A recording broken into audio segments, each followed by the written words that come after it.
Kamala Harris just finished up a town hall in Sioux City. Vaughn Hilliard breaks down what Harris talked about with voters.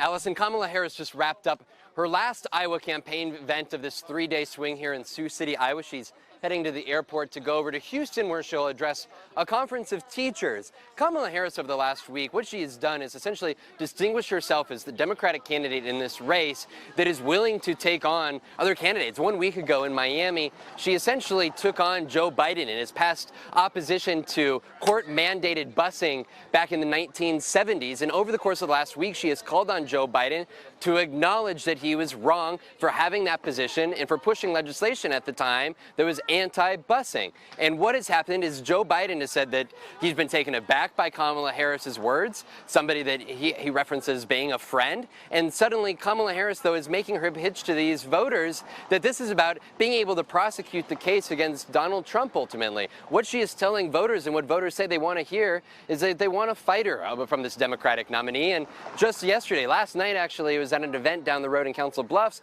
where she said the Democrats can't afford to go about this campaign in a lovely manner. She said that they need a fighter, and she's willing to be a fighter, willing to prosecute that case. The question is, over the next 7 months, what does that look like in this Democratic contest? There are some voters that fear that a bloodbath in Democratic contest could make it harder to take on Donald Trump, but others say they need to find that fighter that can do it the best in order to take on Donald Trump. She's going to Houston. She will then be in New Orleans, and then she finishes the weekend off in South Carolina.